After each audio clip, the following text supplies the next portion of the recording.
With time comes change, and I'm thinking I'm ready to start fresh. I do have my old rental rocket landscaping shop here in Taheton County, Iowa. I'm going to be selling off every single thing I own other than my 6.7 Power Stroke and my 2016 dump truck Ford. These are my two best vehicles for practicality, and it saves me having to buy them later. So let's let the tears weep as we begin to sell off all of our stuff. And we'll catch you guys when it's almost just an empty lot and we get to see how much money we get to take with us when we start from scratch. A few inches later. Just doing some final checks, we ended up profiting about $546,000 in all of our assets besides the property itself. We'll just lock the door one final time so the realtor has the key. I think the garage door's still open back here. Yes, indeed it is.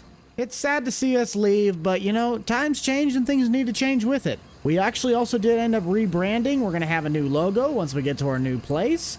And the most important thing out of all is if you guys do enjoy content on the landscape series and you'd love to see more, please consider dropping a like down below and possibly subscribing as well. I am on the race to 100,000 public subscribers by the end of this year.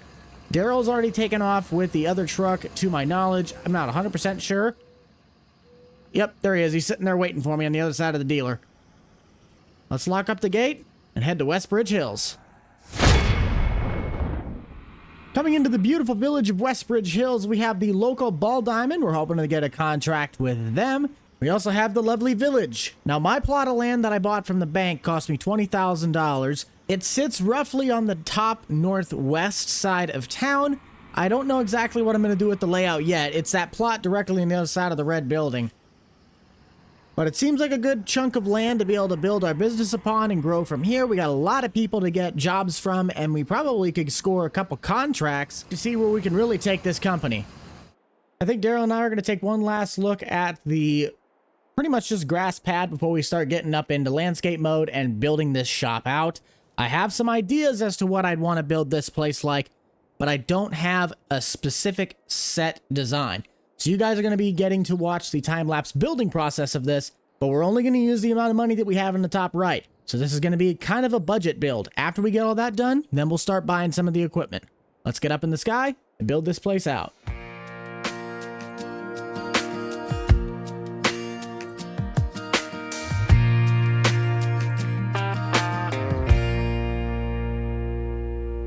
Jesse was born on a winter's night in the middle of the storm. The road was blocked, so Jesse was born in this old house.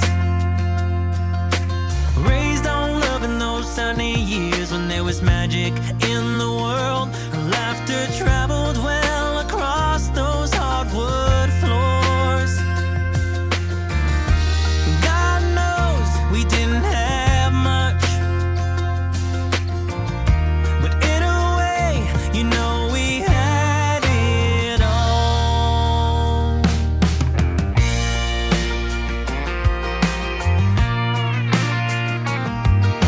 She grew up fast in a breath or two. She was on her way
Now, I think that is about all she wrote. There is the brand new Rental Rocket landscaping logo. Just threw that thing together this morning. Got our mailbox already nice and posted up. 2 drawn gates to be able to get into the complex. We have 2 main doors. This is our shop. Got the logo right above the door. I had a parking spot here for the longest time, and then I decided to take it out just because this main front door gets blocked, and I don't really like that. In the main workshop, though, we have 2 big open bay doors with a lot of parking space. I think this is probably more parking room than we had in the last shop, but I don't have nearly as much room on the outside of the shop to get things around in here. Once we start bringing vehicles in, this area is probably going to get kind of tight. This is going to be our chemical and storage shed, so things like chalk, Roundup, weed killer, all that stuff, or just we need to go and work on something because that shop does not have a workshop in it. This one does. However, on the contrary, when we go to the main shop through the other door, this is our front door to the waiting area for any clients that might be looking into getting a quote. We have a nice little bathroom that sits just off to the side. Also have our water heater in there. And then here's where the magic happens. We have all of our contract work being placed up on this monitor, so we know who to send out and where to go after that. We also have a window that looks right into the shop, so we can make sure people are actually working. And then a little bit of self-storage and a lunch table. We also have our door that leads directly into the shop from the main office, so that is fantastic. I gotta find the light switch, though. I don't know where that's at. Found it. Look at that lighting. That is awesome. I'm going to get the dump truck moved in, and then it is time to start looking into what we're going to be buying for fleet vehicles. This entrance might be a little bit tight, but I'm not too worried because I'm not going to run majorly massive overscaled projects where I'm going to need those big of trailers. I just also haven't really figured out where I'm going to be storing those. Might put them up along this wall, or we might not even have a whole bunch of trailers just in general. Either way, let's get both Super Duties put away. We can start addressing our equipment situation from there.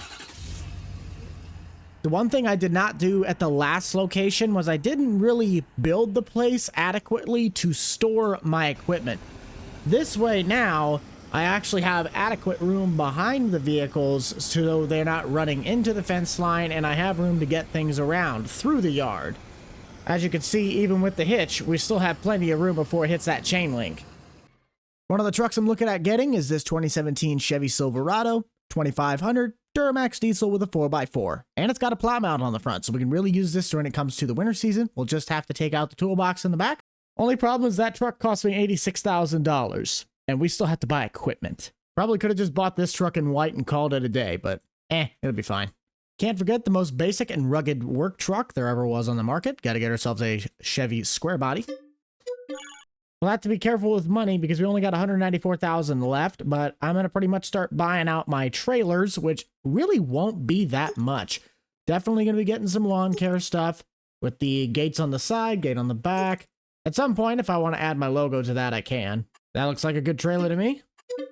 Definitely want my heavy-duty Diamond C back, and a little Big Tex wouldn't hurt either. To continue in the savings department, I'm going to get this Takashi TL12 V2. Need to get ourselves a steel weed whacker. Gonna pick up a skid steer snowblower as well as my personal favorite, forestry mulcher. I will never do a landscaping project without this thing. I love it. Except I think I might get it in the yellow. Yeah. Gonna need ourselves a bucket. Also gonna want to get ourselves a wood chipper for any wood projects. Only problem is the truck that I used to haul this thing with is $45,000. You put the paint on it, it's $46,000. Might see if I'm able to go just a wee bit older. It might be a little too big, but we'll find that out when we get there. And the last things we're going to buy are the mowers. Well, if there's one thing that I do know is that these mowers, you probably should just get them with the no flats. Saves me time and money. I already got my other golf course mower, so that should save me some money there. And then the 60-incher here can get around in the tighter areas. Just like I said, the only problem that I see with this is the possibility of the wood chipper bed being a little too short. I'm not 100% sure, but I'm pretty sure this thing's going to be too long. Or in our case scenario, it just doesn't latch at all. that's the case, then I'm just going to use this truck as a flatbed truck. And luckily, that is possible. I will have to try and find something, though, that can carry away the wood chips. So I might have to buy, like, a dump trailer at some point. But I don't know what my storage situation is going to look like until we get everything down to the shop. So let's start working on that. And once we get organized, we could finish out by just overviewing the rest of the shop and where Rental Rocket Landscaping goes from here. And this should be our last thing that we have to pick up. I got everything else back from the store. I would have shown you guys a lot of the transportation process, but it was kind of a little bit all over the place. That's all right, though, because I think, honestly, even if we don't have the wood chip truck, this dump truck should probably be able to do the job half decently enough. I still haven't unloaded anything back at the shop, so we can at least show that part. And once we get that done, the first thing I'm doing is getting on the phone with people and seeing who needs their yard cut, who wants to get the contracts, because we got to start making a name for ourselves in this town. I know the drive-in movie theater, when I was coming into town, there was a job application at one of the gas stations. If we can get it, we'll take over probably the golf course mower, since that's our widest one, and we'll just knock that sucker out within maybe 5-10 minutes. I've also found out that the road by the fire station is our quickest route to get from the dealership back to my shop. We're just basically coming in from the back entrance. Which I think scaling-wise, we really did a good job on this place, because it feels like it's not super tight to get around in here, but you guys can see with everything that we got already at the shop, it could get pretty crowded pretty quickly. Let's start orchestrating the process of getting all this stuff unloaded. I think for stuff like this, I'm just going to pick it up and set it places. But as for like the trucks and stuff in the shop, I really don't know where I'm going to want to put quadrants at. Like maybe lawn care on this side and transportation or construction more on this side. I do want to separate more projects being construction style versus the landscape style. That's a comment that I did see on the last landscape, or one of my last landscape videos. But I guess we could start by putting the least used things in the back. I don't know how much I'm going to use this C70, but I know I'm going to be able to use it for at least a handful of projects where we're going to have to go transport a lot of materials. I also have to give a huge shout out and thank you to Crownzilla. This is a pack that he has been working on for quite a while of these trucks. If you guys remember the Nebraska Farm Series, the red Chevy grain truck, this is the exact same thing, but like 5 times better. He reworked a lot of all the physics on it. I'm not sure if he did his own models or he reworked the current ones. Either way, this thing's got the interior, all the gauges work, and with interactive controls, you can open up all the gates, the doors, the hood. I mean, there's just so much stuff that you can do, and there's a whole bunch more beds in the pack. Like I said, I can't go over all this stuff today, but he redid a bunch of the AR frame trucks, and they're just really high quality. So itch.io will be linked down in the description down below if you guys want to check that out and go support him. This Chevy definitely had the heaviest of our loads that we had bringing back to the shop, and it pulled this thing back flawlessly. 0 issues, so that's pretty much going to be promoted to our heavy haul truck, unless my 350 over there can do better. We do have some storage area up top, but I don't see myself putting anything up there just yet since we don't really have a whole lot of equipment. I did luck out on the 60-inch though, as it is just narrow enough to be fitting inside that trailer without going clipping through the sides. Try and be as efficient as possible with our stacking method. This snowblower is always fun to use in the winter months, and I'll be excited to use it again, but since it is, you know, the middle of summer, I don't really see us using it anytime soon. We'll just put this off to the side and wait for its time to shine. I guess my main question is, where on earth was I going to put the trailers? Because I never really thought that through when I designed this place. I just kind of made it all a drive-through bay, and then my work truck's parked there. I'd actually get to put them in the shop this time. On a little bit of a side note, though, if you're actually able to back up a trailer that's this short behind a truck this wide, it's safe to say you're pretty decent at backing trailers, because it is not easy to see behind you with these short little wheelbases. All of the shit I've left to unload, though, is the forestry mulcher and the snowblower, so we could start organizing and figuring out where everything's going to go. I might actually put trailers in on this side of the shop, because we have plentiful of storage to go around in here. And now I'll just almost set up a drive-through system where we can just start picking things out. Did I maybe build a little too big for just starting out? Possibly. Do I regret it? No, because it gives us room to grow. I had the money sitting there, so I used it to my advantage. In terms of money, we have no money. We'll just set our skid steer sideways, so all of the trailers are going to be on this side against the wall, and then our implements and pieces of equipment will be sitting on this side. I think organizational-wise, that'd probably be my best interest. That'll work good enough for me, at least in the meantime. I'll obviously have to organize this a bit later, but I think it's time. Let's head into the office, start making some phone calls, and seeing if we can at least get one job to complete, so we can end out our video on a high note with our first job. Later.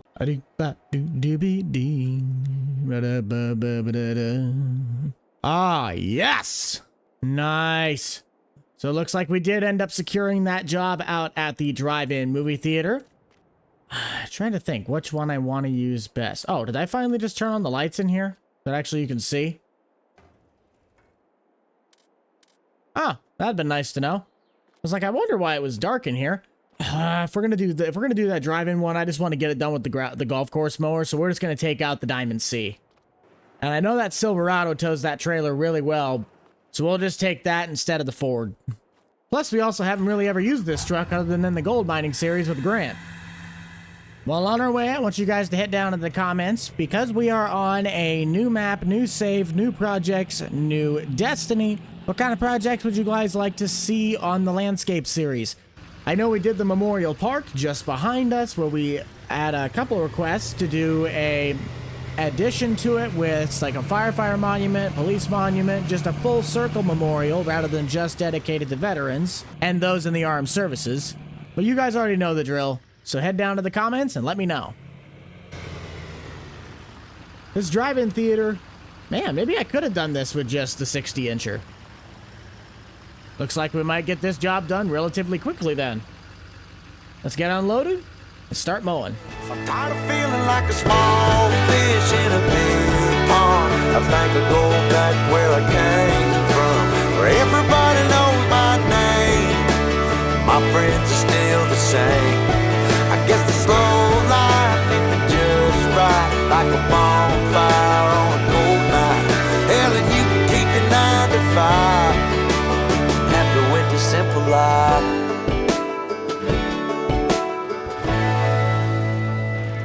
I'm gonna have to say, I am not disappointed in this mower at all. There were a couple tight spots that I know I'm gonna have to come back and get a little later, because, you know, I just was dumb and didn't bring other pieces of equipment to finish the job, like a trimming mower or my weed whacker.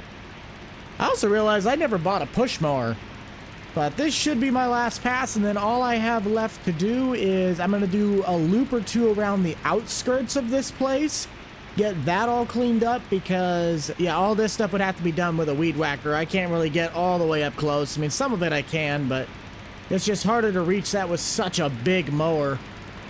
But minus a few of these little scragglers, that is the brute force of the drive-in movie theater. I remember seeing this thing back in FS13 so many times and just thinking it was so cool.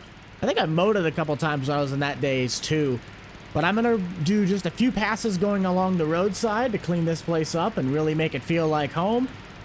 I wouldn't say they let this place go. It's definitely not trashy, but it's definitely seen better days. Almost might need to come in here with that field mulcher and the bucket and smooth out the entrance. It's pretty rough. This mower is doing a great job with also clearing up a lot of that brush, and since it has the individually floating decks, I know this is mainly a golf course mower, but it really is just doing a great job with catching all of these really odd terrain bits of grass that it might not be able to cut if I was running the big static 72-inch deck.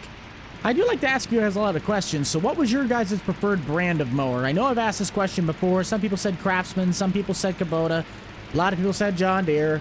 I would say my top two are John Deere and Kubota. That might be pretty biased, but those would have to be the two best mowers that I've run, and third place runner-up would probably have to be Sears Craftsman.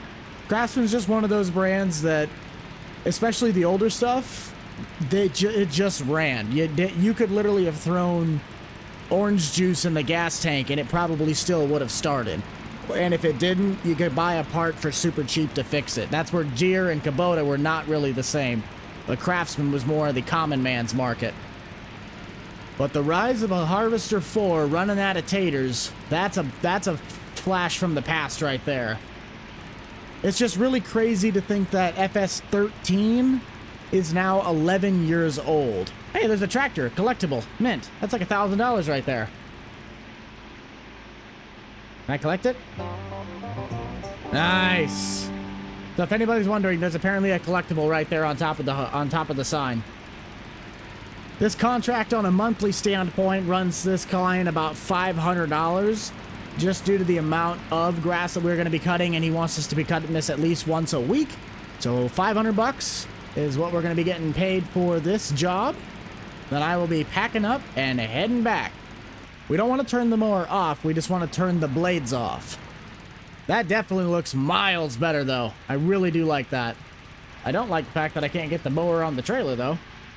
That's alright, we can just park it combat style. But with all that work now being done, that is going to do it for this video, guys. Thank you all so much for tuning in. Be sure to check out the Boob Stick Club for all the up-to-date content from me and the gang. You guys already know who is in it. If I can be done curb checking this thing, I'm going to go park all this stuff back up, head back out with my bucket of popcorn, and watch the Tater movie. So we shall see you guys all in the next one. This is the Rental Man out. Peace.